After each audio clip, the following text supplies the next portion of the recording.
Bismillahirrahmanirrahim. Assalamualaikum warahmatullahi wabarakatuh. Alhamdulillah alladzi khalaqal mauta wal hayata liyabluwakum ayyukum ahsanu amala. Asyhadu an la ilaha illallah wa asyhadu anna Muhammadan abduhu wa rasuluh. Allahumma salli wa sallim wa barik ala Muhammad wa ala alihi wa ashabihi ajma'in, amma ba'd. Hadirin jamaah rahimakumullah, alhamdulillah, puji dan syukur ada sama-sama kita panjatkan kehadirat Allah Subhanahu wa taala atas limpahan rahmat dan karunia-Nya yang subuh ini Allah masih bangunkan kita kembali untuk sama-sama melaksanakan perintahnya salat subuh berjamaah dan dilanjutkan dengan taklim. Mudah-mudahan salat subuh kita dan taklim kita mendapat ridha dari Allah Subhanahu wa taala. Salawat dan salam semoga tetap tercurah kepada uswah dan qudwah kita baginda Nabi kita Muhammad sallallahu alaihi wasallam serta keluarga, kerabatnya dan para sahabatnya. Dan mudah-mudahan kita termasuk ke dalam kelompok beliau yang tetap istiqomah dalam menjalankan sunnah-sunnahnya hingga akhir hayat kita. Amin ya rabbal alamin. Baik hadirin, kita lanjutkan kajian dari bulan lalu dan mari sama-sama kita berdoa kepada Allah, mudah-mudahan Allah tambahkan ilmu yang manfaat bagi kita.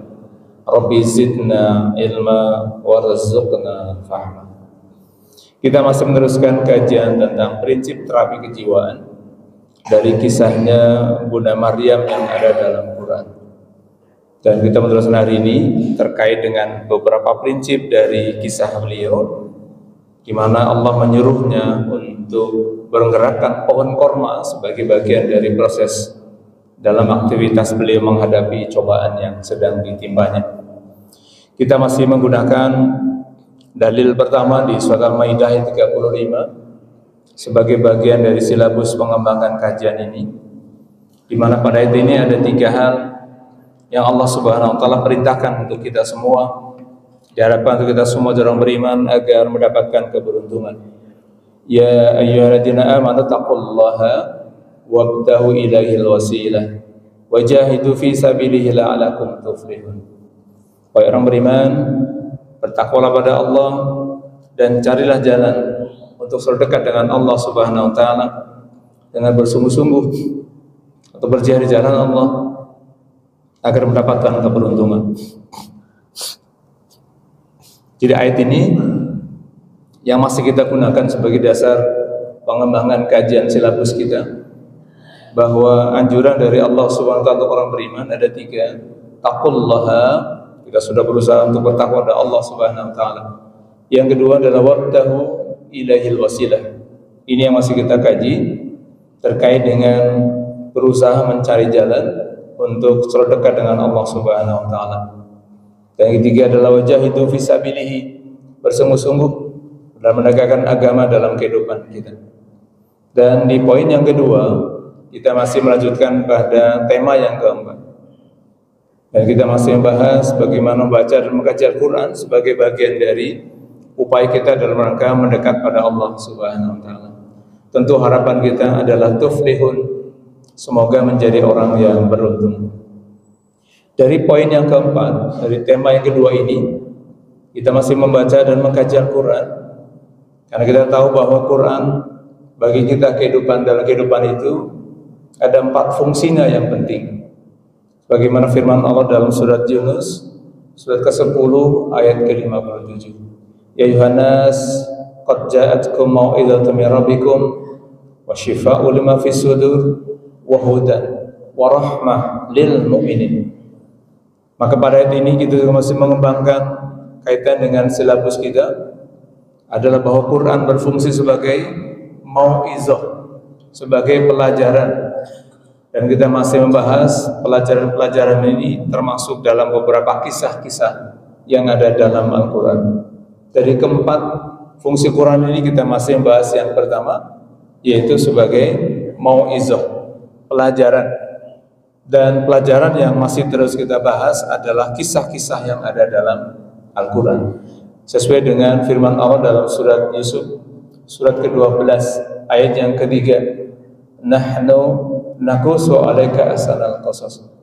Kami telah menceritakan kepadamu ya Rasul kisah yang paling baik.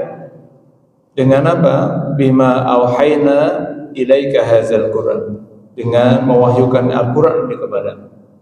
Maka Al-Qur'an ya, di tema yang kita sedang bahas adalah beberapa kisah-kisah yang ada dalam Al-Qur'an, dan tentu kisah ini mengandung inspirasi yang luar biasa. Dan di antara kisah yang masih terus kita bahas pada hari ini adalah kisah tentang Bunda Maryam. Kita tahu bahwa beliau adalah bunda dari Nabi Isa alaihissalam yang begitu istimewanya sampai ada satu ayat, satu surat dalam Quran disebut dengan surat Maryam nomor urut ke-19. Karena begitu istimewanya, maka kita masih melanjutkan kisah-kisah ini sebagaimana dalam surat Maryam surat ke-19, dan kita masih membahasnya. Kalau dulu kita sudah membahas bagaimana perintah Allah kepada Bunda Maryam di samping untuk menjalankan kehidupan itu, berjalan ke tempat yang jauh, kemudian tidak bersedih, kemudian beliau diberikan sugesti. Dan hari ini kita akan bahas di ayat ke-25. Wa huzi ilaiki bi jad'an nakhla tasaqqat 'alaika rutban. Ya Maryam, gerakan pangkal korma itu. Wa huzi ilaiki. Ini akan kita bahas. Dari tema-tema ini kita sudah membahasnya dalam beberapa hal. Maka ada 6 tema yang kita sudah bahas, dan hari ini kita bahas yang ketiga, bergerak, beraktivitas, dan berolahraga. Dari perintahnya dalam surat 25, wa huzi ilaik, gerakan pangkal korma itu Maryam, ya, sebagai sebuah proses dalam kehidupan, dan ini bagian dari terapi psikologis yang luar biasa ini. Jadi dulu di pertama kita sudah bahas bagaimana prinsip yang pertama, beliau diperintahkan untuk pergi ke tempat yang jauh, makanan qasiyah. Makan dalam bahasa Arab ini adalah tempat yang jauh. Qasiyah, tempat yang jauh. Ini prinsip yang sudah kita bahas dari pertama. Healing yang dulu pernah kita bahas. Jadi Bunda Maryam itu menginspirasi tentang konsep healing dalam psikologi. Yang kedua, prinsipnya bergembira, tidak bersedih ketika menghadapi masalah. Maka di 23 dan 24 kita sudah bahas bagaimana beliau diberikan sugesti, motivasi oleh malaikat Jibril ketika sedang mengalami tekanan batin. Ya, tekanan yang luar biasa. Beliau melahirkan di tengah ketidakpastian, ya, karena tidak ada suami. Kemudian Allah uji di bawah pohon korma.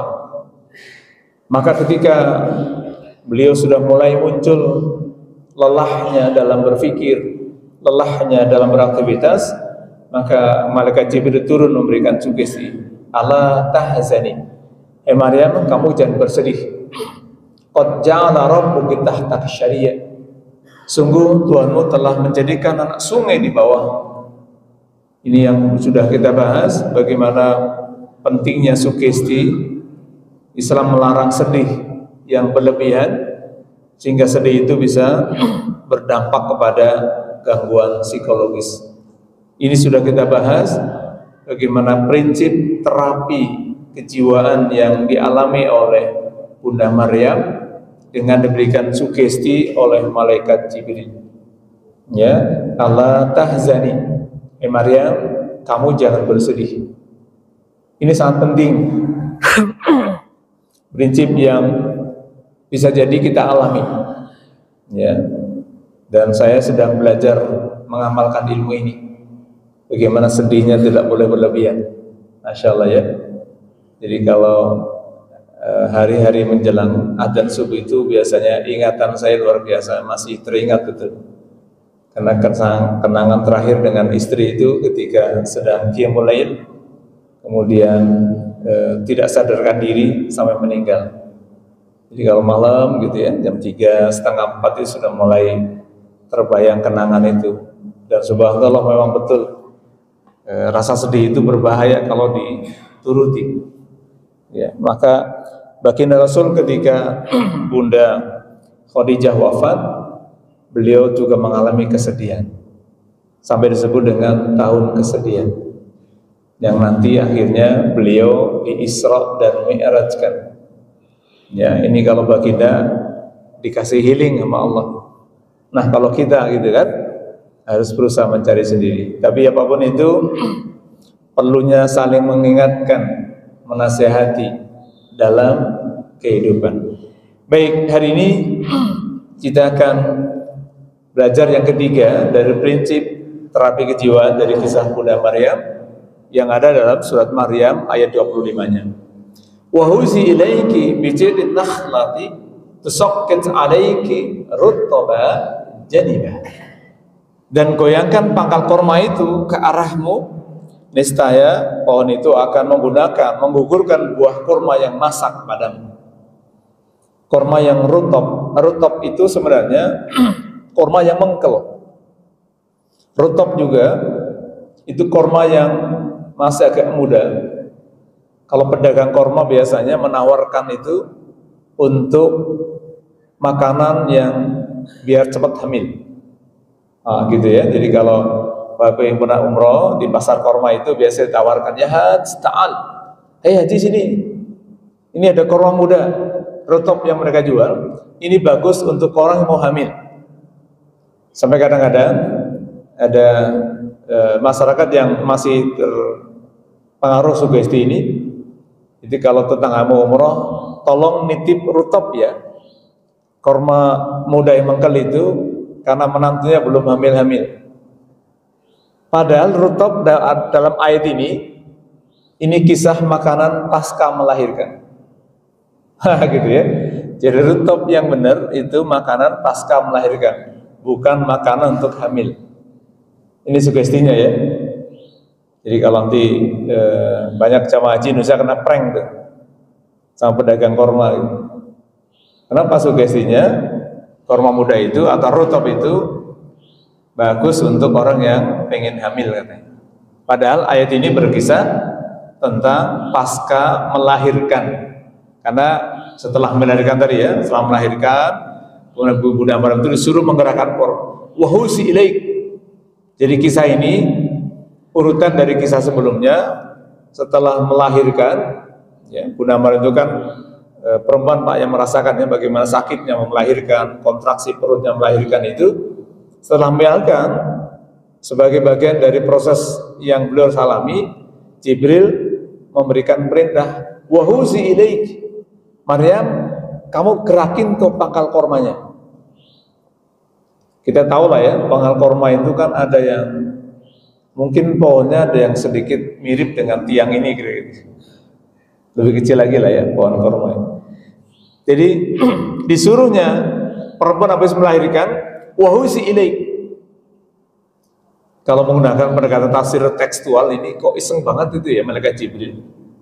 Orang perempuan lagi mau melahirkan disuruh ngerakin pangkal korma gitu.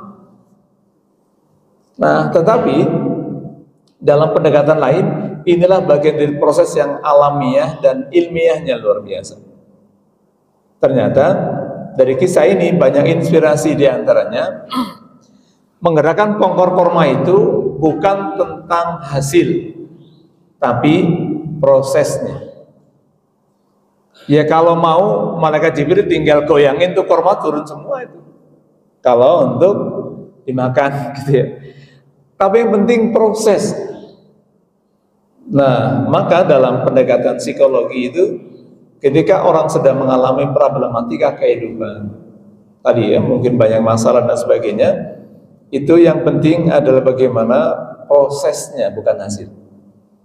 Maka perintah menggerakkan pangkal korma ini adalah bagian dari pendidikan psikologisnya, kejiwaan Bunda Maryam, ngajarin bagaimana agar beliau survive, menyiapkan fisik beliau agar bisa lebih kuat.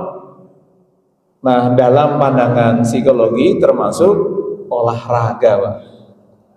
Ya, maka mudah-mudahan ini setelah ini bapaknya setelah santapan rohani nanti santapan jasmani dan olahraga. Kenapa?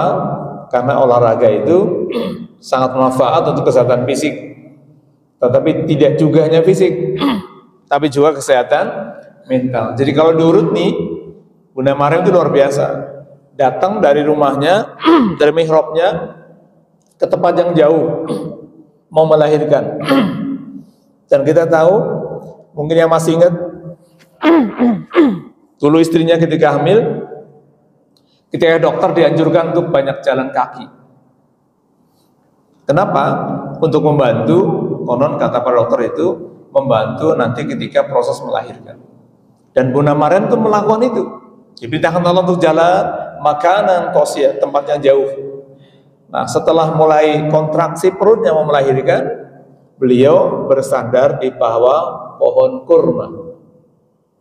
Jadi tidak pergi ke rumah sakit. Bayangkan ya. Kemudian setelah lahir itu anaknya disuruh menggerakkan pangkal kurma, olahraga.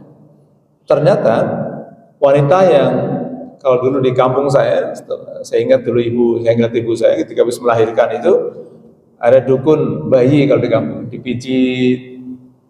Ya, ternyata itu luar biasa. Kalau sekarang mungkin beda lah ya. Apalagi kalau yang melahirkannya dengan sesar. Habis melahirkan bisa masuk mall. Teknologi yang sangat canggih. Zaman dulu orang tua kita itu kalau melahirkan perempuan dipijit, diurut. Kenapa? Karena ternyata memang melahirkan itu sangat melelahkan. Ya, bapak kan nggak ngerasain kan? Taunya punya anak saja gitu. Yang ngerasain sakitnya penderitaan itu seorang istri. Maka Pak, yang masih punya istri dijaga betul. Jangan diomelin ya Pak. Jangan dibikin sakit itu istri. Apalagi bapak yang kalau waktu nikah ingat, saya yakin kalau memarahi istrinya akan berpikir 2 kali. Sikot takhlik yang bapak ucapkan ketika nikah itu mengerikan loh Pak. Alhamdulillah saya tidak baca itu karena penghulunya saya ingatkan, saya nggak baca itu, bahaya itu. Ingat nggak Pak, ketika sikot takhlik habis nikah itu, saya bersumpah sebagai suami, jika saya menyakiti istri saya, fisik dan psikis, dan istri saya tidak redha, maka ketika suami istri saya mengajukan gugatan ke KUA atau ke agama, jatuh talak saya. Itu mungkin yang sudah tua lupa ya. Itu harus ingat itu. Itu demi Allah lah gitu. Kalau saya menyakiti istri saya baik fisik maupun psikis, wah Masya Allah ya. Maka hati-hati yang masih punya istri. Ya, jadi istrinya dijaga betul. Ketika melahirkan punya anak pun Masya Allah. Ini kisah Bunda Maryam luar biasa. Jadi kenapa Bunda Maryam disuruh menggerakkan korma? Dalam pandangan psikologi, ini bukan hasil tapi prosesnya. Ternyata penting sekali olahraga itu, apalagi bagi wanita yang telah melahirkan. Ini kisahnya untuk perempuan Pak, tetapi berlaku umum juga untuk kita. Bahwa suatu saat kalau kita punya problem, punya masalah, ini kisahnya Bunda Maryam, bisa menjadi inspirasi sebagai terapi. Lalu apa saja yang perlu kita lakukan?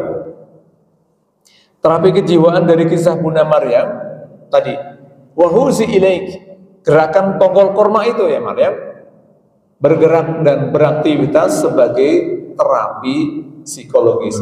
Ada 4M nih kira-kira gitu. Pentingnya olahraga, menggerakkan tubuh dalam bagian dari proses terapi psikologis. Yang pertama, mengatasi kesedihan dan stres. Kedua, meningkatkan kualitas spiritual. Ketiga, meningkatkan kemandirian dan percaya diri. Yang keempat, mengatasi ketakutan dan kecemasan. Ada 4M ya Pak, manfaat olahraga, beraktivitas dalam terapi psikologis. Jadi Bunda Maryam ketika beliau disuruh untuk menggerakkan korma, pangkal korma, pohon korma itu dampaknya luar biasa dalam pandangan ilmu psikologi. Ya, wahuzi ilaik tadi. Kisah ini menjadi inspirasi sangat penting. Maka bagi para ibu, ya aktivitas olahraga itu sangat penting. Bagi para suami, pahami bahwa istrinya itu tugasnya berat. Tugas hamil dan melahirkan itu taruhannya nyawa, masya Allah. Ya, maka yang masih punya istri, jaga betul istri.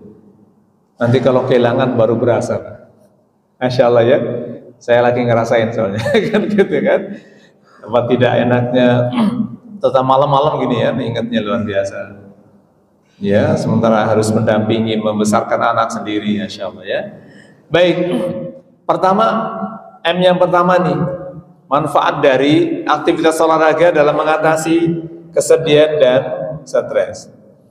Jadi Bunda Maryam ini menghadapi situasi yang sulit Bapak Ibu dalam dan penuh kesedihan ketika mengandung Nabi Isa tanpa suami. Namun dia tidak menyerah dan beraktivitas. Kita bayangkan ya, ada wanita kalau takdirkan bisa hamil tanpa suami. Sekarang ada nggak? Ada, tapi beda kasus. Ya, na'udzubillah ya. Bahkan di kalangan tertentu ya, dulu mungkin pernah membaca kisah ada anak muda namanya Manuel Manopo, mantan ketua pemuda gereja Indonesia, yang berceritalah beliau dapat hidayah, bercerita gitu ya, na'udzubillah, ada aktivitas di dalam mereka sampai ada panti asuhan khusus yang menampung anak-anak Tuhan. Anak Tuhan itu anak antara hubungan pendeta dengan biarawatinya itu dianggap sebagai anak Tuhan karena mereka nggak boleh menikah. Alhamdulillah ya. Tapi bukan kisah itu yang penting. Ini walaupun Nabi Isa diklaim sebagai Tuhan mereka, tetapi ini kisah dari pandangan Islam. Bunda Maryam itu ditakdirkan bisa hamil tanpa punya suami sebagai kekuasaan Allah. Maka bergerak dan beraktivitas dapat membantu mengatasi kesedihan dan stres dengan melepaskan energi negatif dan meningkatkan mood, Pak. Kita tahu ya, Bunda Maryam itu lagi sedih, Pak. Lagi sedih. Bahkan kemarin kita bahas keluar dari lisan beliau, kalau dalam psikologi namanya sugesti negatif. Apa yang keluar dari lisan beliau? Ya laitani mitun qabla hadza. Aduh, coba aku mati sebelum ini. Ya, di surat Maryam ayat ke-23-nya. Ya, yang kemarin kita bahas. 2 bulan lalu kita bahas. Ya laitani mitun qabla hadza. Coba aku mati sebelum ini. Artinya Bunda Maryam itu mengalami tekanan batin yang sangat besar. Ya, emosinya terganggu sampai keluar sugesti pengen kalau bisa mati sebelum ini. Nah, dalam psikologi namanya sugesti negatif. Ya, dan olahraga itu bisa membantu aktivitas kita mengatasi rasa sedih dan stres, energi negatif hilang dan meningkatkan mood. Nah, nanti setelah ini Bapak ajak istri olahraga, jalan-jalan, healing, jalan kaki, olahraga ya. Jadi aktivitas itu bisa membantu meningkatkan energi negatif menjadi positif. M yang kedua, meningkatkan kualitas spiritual. Jadi Bunda Maryam Pak itu dikenal dengan wanita soleha, ahlul ibadah, yang tinggalnya di mihrab. Mihrab itu kalau kita ya belakang masjid ini ya ruangan. Tapi mihrabnya zaman beliau itu di depan tempat ibadah. Ada ruangan khusus di mihrab itu karena beliau itu memang ahli zikir, ahli ibadah. Bahkan dulu di awal-awal pernah kita ceritakan sampai pengasuhnya, pamannya sendiri bingung. Kamu yang ngasih makan siapa Maryam? Gak pernah keluar, tapi di ruangan itu, di mihrab itu selalu ada makanan yang datang. Ya, kenapa? Karena Bunda Maryam memang di setting menjadi wanita mulia, ahli ibadah. Tapi dari sinilah kemudian bisa belajar. Ternyata dukungan ibadah itulah yang bisa membantu kita dalam mengatasi cobaan kehidupan. Kita bayangkan kalau bukan Bunda Maryam yang ahli ibadah, ya sampai hari ini kita bisa saksikan ya dalam pendekatan psikologi itu ketika ada orang mengalami gangguan stres atau depresi itu, pendekatan agama lah yang paling efektif, Pak. Ya, mungkin saya pernah cerita, kami pernah menangani kasus ada seorang psikiater yang mengalami depresi.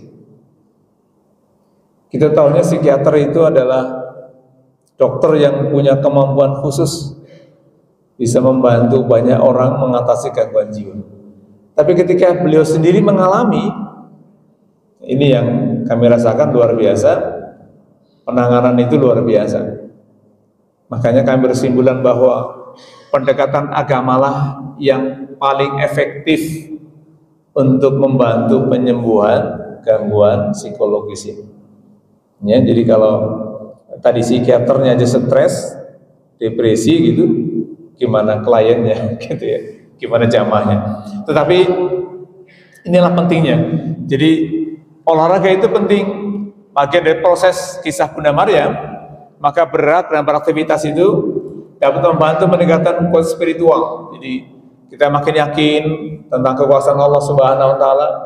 Olahraga kita lakukan, ya, dan jadi meningkatkan kesadaran spiritual tentang pentingnya kesehatan dalam tubuh kita ini untuk menjaga kesehatan mental kita. Jadi kalau dulu ada ungkapan mens sana in corpore sano, dalam tubuh yang sehat terdapat jiwa yang kuat. Nah, tapi ungkapan itu sekarang diselewengin karena para koruptor rata-rata badannya sehat. Yang salah di mananya itu? Korupsi sampai triliunan rupiah gitu. Maka ungkapan itu bisa jadi hari ini kurang tepat. Mens sana in corpore sano, dalam tubuh yang sehat terdapat jiwa yang kuat. Tetapi justru malah para koruptor itu badannya sehat-sehat. Korupsi sampai triliunan rupiah. Nauzubillah. Badannya sehat, ya, karena banyak uangnya, nauzubillah. Baik, ini M yang kedua, meningkatkan kualitas spiritual. M yang ketiga, meningkatkan kemandirian dan percaya diri. Dalam pandangan psikologi, Pak, orang ketika sedang punya problem, entah itu mengalami stres atau entah mengalami depresi, itu biasanya sudah mulai tergantung orang lain, bahkan mulai minder.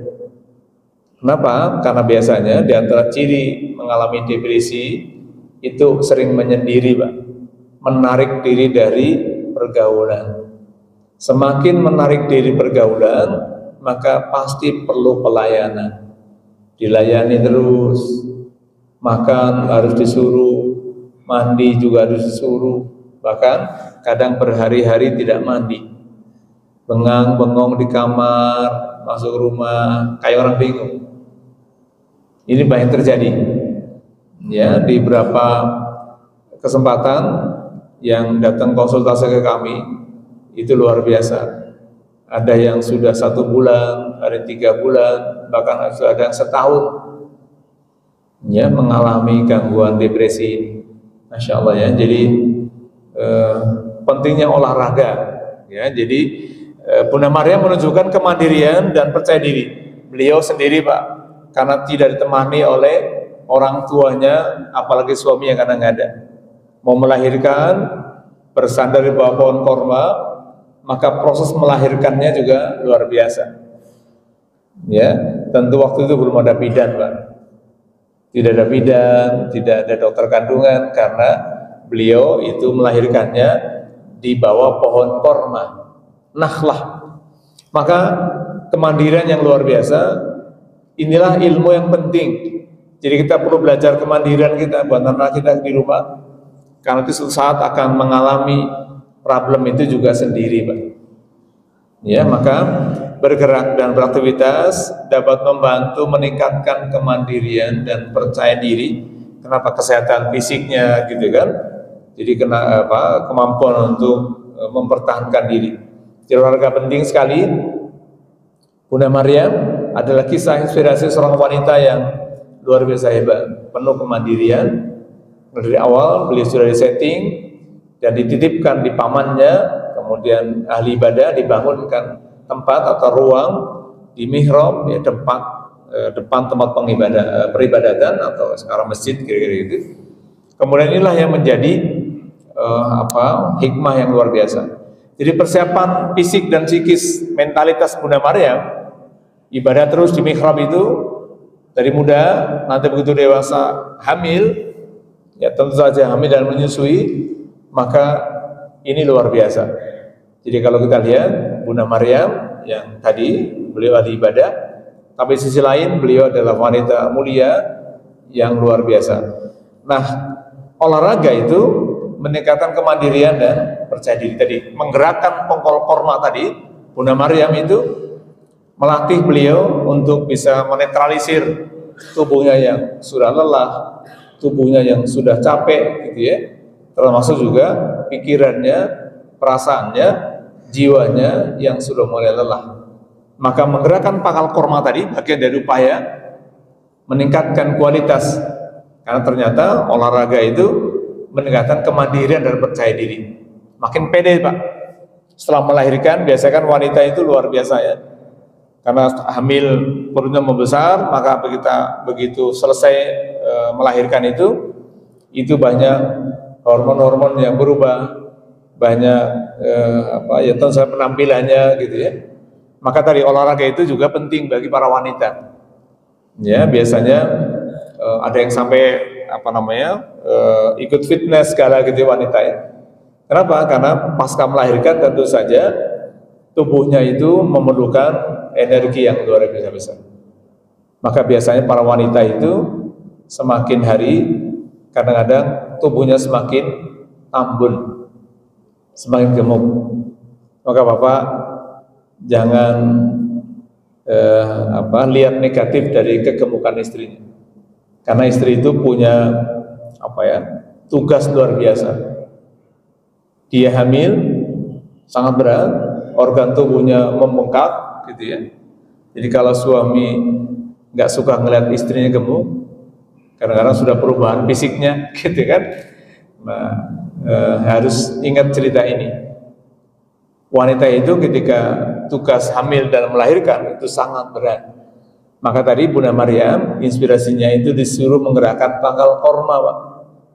Nah, dalam pandangan psikologis itu terkait dengan upaya proses untuk membantu vitalitas tubuhnya, menggerakkan tari olahraga ya. Nah, maka penting sekali lagi yang masih ada istri dijaga betul ya, istrinya banyak ajak olahraga ya. Jangan olahraga sendirian. Ajaklah istri olahraga. Kenapa? Karena istri juga perlu sehat. Ya, bagi yang sudah usia pernikahannya sudah lama, ya mungkin ada yang sudah 30 tahun, 50 tahun. Apalagi yang di rumah sudah tinggal berdua. Karena biasanya bedanya waktu bapak ibu nikah sama-sama berdua dengan hari ini yang berdua, waktu baru nikah itu indahnya luar biasa. Berdua di rumah. Ya, seolah-olah tetangganya pada kos sama kontrak semua. Dunia miliknya berdua. Itu baru waktu nikah. Tapi setelah 40 tahun menikah, sama-sama berdua di rumah, muncul penyakit D4.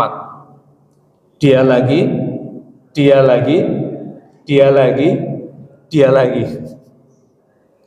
Di kamar ketemu dia. Di ruang tamu ketemu dia. Mau ke dapur ngambil makanan ketemu dia. Keluar sedikit ke rumah ngelihat tanaman ketemu dia. Maka muncullah penyakit bosan. Mudah-mudahan tidak lah ya di sini ya. Yang di rumah tinggal berdua itu ya tetap harmonis. Sama seperti dulu waktu baru nikah, harmonisnya luar biasa. Indahnya dunia. Masya Allah ya. Maka termasuk olahraga, ajak ya Bapak dan Ibu minta sama suaminya, olahraga ikut dong gitu. Kadang suaminya mungkin nggak tahan, kamu ini jalannya lelet gitu ya, jalannya pelan gitu ya.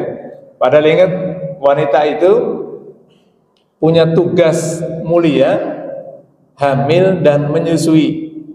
Itu pun hasil kerjasama dengan Bapak. Jangan egois gitu ya, mau menang sendiri gitu ya. Baik, jadi ternyata Di balik kisah menggerakkan pangkal korma Bunda Maryam itu terselip inspirasi bahwa kesehatan olahraga itu meningkatkan kemandirian dan percaya diri. Nanti nih kisah berikutnya, Bunda Maryam itu bisa bangkit dari keterpurukan itu, bahkan gendong bayinya itu pulang ke masyarakatnya kembali. Bahkan anaknya Nabi Isa kecil itu sudah bisa bicara, langsung dia ngomong. Maka dengan menggerakkan pangkal korma tadi dalam inspirasi kesehatan mental, itu bagian dari proses membantu meningkatkan kemandirian dan percaya diri. Bayangkan habis melahirkan kan lemas ototnya dan sebagainya ya, maka perlu olahraga untuk kembali vitalitasnya, kembali fit tubuhnya, itu olahraga. Masya Allah, ini kisahnya luar biasa ya. Jadi Bunda Maryam mengajar kita tentang pentingnya olahraga ya. Jadi kalau sekali lagi di rumah nanti setelah ini ajaklah ya jalan minimal untuk olahraga biar tubuh kita sehat, karena ada haknya tubuh kita ini untuk sehat olahraga ya. Kami biasanya setelah ini ada jalan ya, karena Bapak kalau ikut Car Free Day itu di jalan itu sangat penuh luar biasa, bahkan di stadion itu lebih banyak pedagangnya daripada jalan kaki. Akhirnya sulit jalan, Pak. Masya Allah ya. Makanya kalau masih dari Sumarekon jalan nih, kanan kirinya luar biasa. Jadi akhirnya jalan-jalan olahraga plus healing, Pak. Ya, karena jangan lupa kalau ajak istri jalan-jalan ke Sumarekon dan sampai ke stadion itu bawa uang, Pak. Kenapa? Karena bisa jadi kalau bawa ke stadion itu antri jalannya luar biasa. Ternyata mungkin kalau kalkulasi akan lebih banyak pedagangnya daripada, atau mungkin 50% pedagangnya gitu ya. Maka jalan susah. Apa itu, mereka juga usaha, Bapak juga usaha. Mereka dagang, Bapak sehat gitu ya. Sambil sedekah pagi lah. Baik, yang keempat, mengatasi ketakutan dan kecemasan. Jadi Bunda Maryam menghadapi ketakutan dan kecemasan, Pak, ketika mengandung Nabi Isa tanpa suami, namun beliau tidak menyerah dan berjuang. Ya, maka tadi ya, kalau kita lihat prinsip terapinya dengan menggerakkan pangkal korma itu ternyata bisa membantu menghadapi ketakutan dan kecemasan. Ya, jadi olahraga tadi ya, Pak, penting untuk kita ya, tubuh kita juga perlu sehat. Nah, dari kisah ini apa yang bisa kita ambil dari prinsip yang sedang kita pelajari dalam surat Maryam ayat 25, wa huzi ilaiki bijidin nakhlah, dan goyangkan pangkal korma itu ke arahmu ya, wa huzi ilaiki ya, karena domirnya kata ganti yang sedang diajak ngomong itu perempuan, kalau laki-laki ka ya, wa huzi ilaika, tapi ini perempuan, maka wa huzi ilaiki, dan goyangkan pangkal korma itu ke arahmu. Biar apa? Bijidin nakhla tusaqqit alaiki rutaba, biar korma itu gugur ya, atau jatuh. Kau bisa bayangkan nggak kalau ibu-ibu, pohon korma kan besar ya, habis melahirkan disuruh kerakin korma itu biar kormanya jatuh di dekat dia. Ya, ini kita sedang melihat dari proses ya, sekali lagi. Jangan tanyakan bagaimana hasilnya waktu itu, apakah kormanya itu jatuh. Ya, ada riwayat korma ini pohonnya sudah mengering, kemudian disentuh oleh Bunda Maryam sehingga korma itu berbuah kembali. Ya. Ini ada riwayat ya dalam beberapa tafsir. Maka sekali lagi ini bukan tentang hasil tetapi prosesnya. Maka bergerak atau berolahraga itu penting untuk membantu aktivitas kesehatan tubuh kita dan membantu kesehatan mental. Ya, dengan aktivitas fisik atau dengan olahraga dapat merawat kesehatan emosi dan mencegah gangguan depresi, Pak. Tadi ya, karena kemarin Bunda Maryam itu sudah sampai ngomong tuh di 23 dan 24-nya. Ya laitani mittu qabla hadza. Coba aku mati sebelum ini nih, aku nggak ngerasain nih, hamil nggak punya suami dan sebagainya. Nah, sehingga mengarah ke depresi. Sehingga tadi olahraga itu bisa membantu aktivitas fisik, ya, dengan olahraga merawat kesehatan emosi. Yang nggak marah-marah, temperamental, ya. Jadi bapak kalau istri di rumah ngomel-ngomel, ajak olahraga aja, Pak. Insya Allah sehat. Apalagi olahraganya jalan ke mall, lebih sehat lagi nanti. Tapi bapak harus punya uang dulu. Nanti nunggu pensiun turun yang sudah pensiun. Insya Allah ya. Baik, jadi ada 4M nih tadi ya, manfaat dari olahraga. Inspirasi dari kisahnya Bunda Maryam. M yang pertama mengatasi kesedihan. M yang kedua meningkatkan kualitas spiritual. M yang ketiga meningkatkan kemandirian dan percaya diri. Dan M yang keempat mengatasi ketakutan dan kecemasan.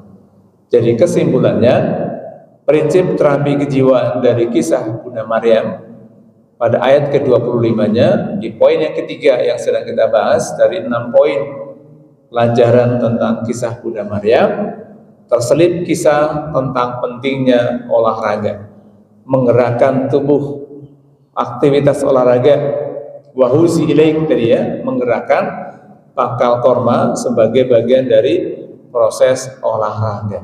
Nah, ini penting ya. Jadi ini yang bisa kita simpulkan sehingga kita masih menyisakan dari kisah Bunda Maryam itu 3 kisah kembali. Ya, jadi kalau hari ini kita membahas tentang aktivitas yang ketiga, wahuzi ilaik, ya, bergerak, beraktivitas dan berusaha, itu bagian dari prinsip terapi dari kisahnya Bunda Maryam, Bapak Ibu. Ya, maka Masya Allah ya, nanti pada akhirnya beliau bisa sukses melewati ujian yang Allah berikan dengan baik. Nah, nanti bulan depan Insya Allah, semoga Allah panjangkan usia kita akan bahas tuh setelah disuruh perintah menggerakkan pangkal korma dan korma itu jatuh di dekat beliau, maka perintah selanjutnya dari Allah melalui Jibril, wa kuli washrabi, makan dan minumlah. Ini kisahnya masih berurut. Ya, bulan depan juga kita pelajari Insya Allah bagaimana makan dan minum yang bergizi berpengaruh kepada kesehatan fisik. Ya, maka kalau pemerintah punya program MBG, ya harusnya jangan makan siang gratis lah ya. Makan siang bergizi ini di Bekasi semoga tidak ada kasus ya, di beberapa tempat ada yang keracunan. Ini pemerintah usahanya sudah baik, tapi memang perlu ditingkatkan ya. Walaupun memang banyak hal yang di beberapa sekolah itu banyak nolak ya, makan bergizi gratis. Ya, jadi mudah-mudahan ini tidak menyesatkan. Intinya bahwa pada lagu Indonesia Raya itu kan terselip kalimat yang luar biasa hebat. Bangunlah jiwanya, bangunlah badannya. Jadi yang penting itu bangun jiwa. Maka sebelum disuruh makan dan minum nih, Bunda Maryam kisahnya itu disuruh bergembira dulu. Sugestinya dimunculkan deh. Ya, sampai kemudian hari ini disuruh olahraga, gerakin tubuh dulu di. Jadi kisahnya gitu ya, berurut. Ya, tidak makan dulu baru olahraga, tapi di sini bergerak tadi wahuzi ilaik, disuruh gerakin korma agar jatuh kormanya, dan apa yang dimakan? Kormanya. Apa yang diminum? Ada anak sungai di bawah yang mengalir. Ini subhanallah. Kalau saja Allah bercerita bahwa Maryam, kamu jangan sedih ya, di kakimu sudah ada kolam air. Kolam air yang cenderung diam itu tidak sehat airnya untuk digunakan sebagai aktivitas termasuk minum. Dengan air yang mengalir, subhanallah, inilah kisah ini sangat inspiratif dan sangat alamiah serta ilmiah. Bisa dibuktikan dengan pendekatan kajian keilmuan, dan hari ini kita sedang membahasnya dalam pendekatan psikologi. Baik Bapak Ibu hadirin rahimakumullah, ini yang bisa kita bahas ya pada pagi hari ini, melanjutkan kisah-kisah Bunda Maryam yang kita pelajari dalam prinsip-prinsip kejiwaan dari kisah Bunda Maryam. Hari ini kita membahas poin yang ketiga di ayat ke-25-nya, wa huzi ilaik, menggerakkan korma itu bagian dari proses olah tubuh, olahraga, aktivitas dan usaha. Maka perintah ini bukan tentang hasil sekali lagi, tapi tentang proses bahwa tubuh ini perlu juga sehat. Demikian ya. Sebelum saya akhiri, ada yang mau ditanyakan? Pas semuanya? Alhamdulillah. Ya, kita setelah ini olahraga insyaallah. Baik Bapak Ibu rahimakumullah, apa yang kita pelajari mudah-mudahan bisa diserapi, bisa dipraktekkan oleh saya dan kita semuanya, agar bisa membawa hikmah dalam kehidupan kita dan kita bisa menambah keyakinan kita pada Allah Subhanahu wa taala bahwa Quran itu memang berisi banyak hal yang penting untuk dijadikan pembelajaran dalam kehidupan kita.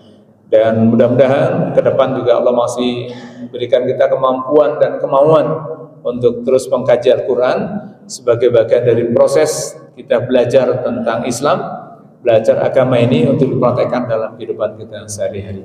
Mari kita akhiri dengan doa kafaratul majlis. Subhanaka Allahumma wa bihamdika asyhadu an la ilaha illa anta astaghfiruka wa atubu ilaik. Terima kasih. Billahi taufiq wal hidayah. Assalamualaikum warahmatullahi wabarakatuh.